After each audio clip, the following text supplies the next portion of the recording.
Parfois, quand je le nourris dans un demi-sommeil, sous la faible lumière du soir, je me dis « Qu'est-ce que j'ai fait ?»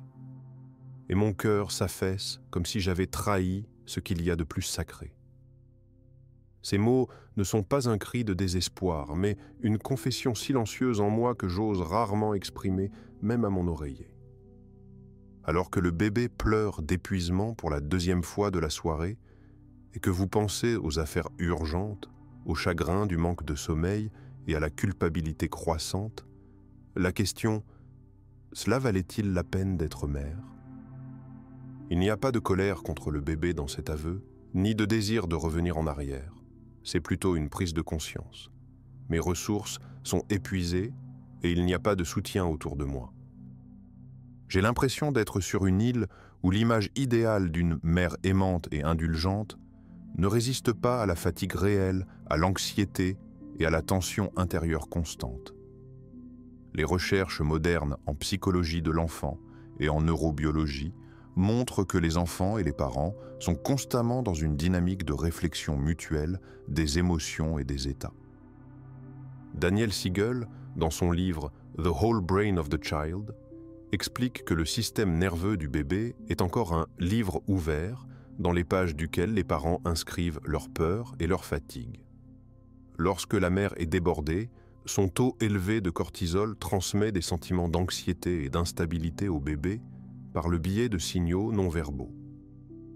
L'école de médecine de Harvard souligne que le stress parental chronique peut épuiser le cortex préfrontal, la tour de contrôle responsable de la patience et de l'empathie.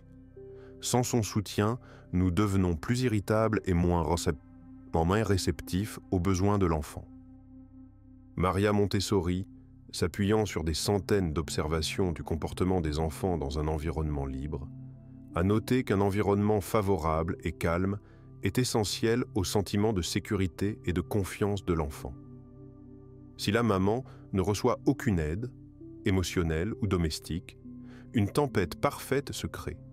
La fatigue se transforme en irritation et nous essayons de noyer la culpabilité de l'enfant par un contrôle accru ou, au contraire, une douceur excessive. Ainsi, le sentiment de regret du rôle de parent n'est pas un échec de la personnalité, mais le symptôme d'un déficit systémique de soutien et de détente.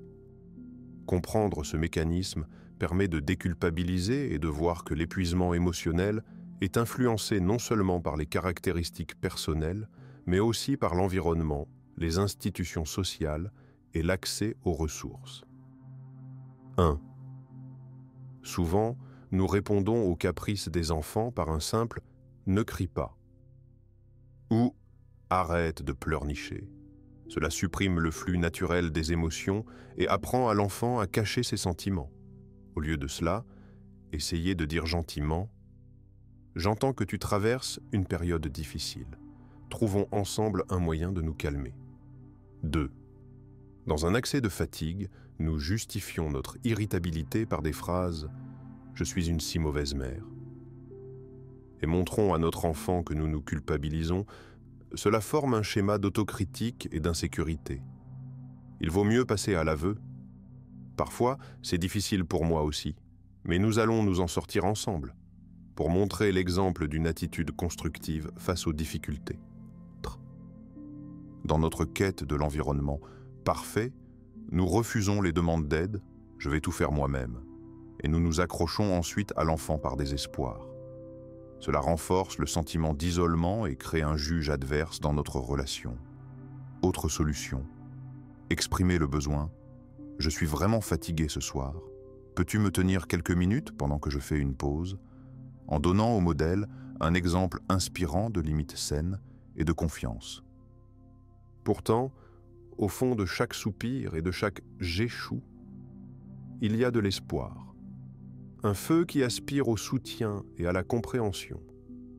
En admettant que vous êtes fatigué, vous ne sapez pas votre autorité, mais vous montrez à votre enfant qu'un adulte peut être vulnérable tout en restant fort. C'est dans cet aveu que réside votre principal message. La bonté humaine et l'empathie sont plus importantes que l'accomplissement parfait des rôles parentaux.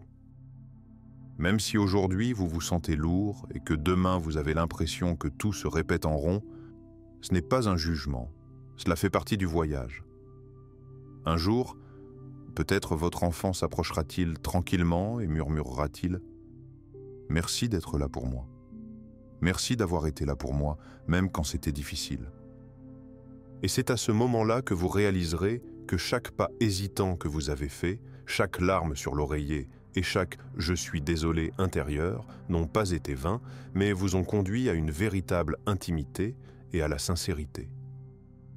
Aussi difficile que cela puisse être en ce moment, rappelez-vous, vous n'êtes pas seul.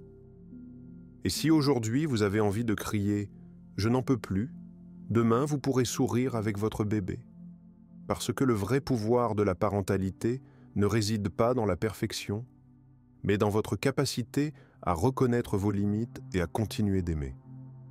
Comment vous sentez-vous aujourd'hui en lisant ces lignes ?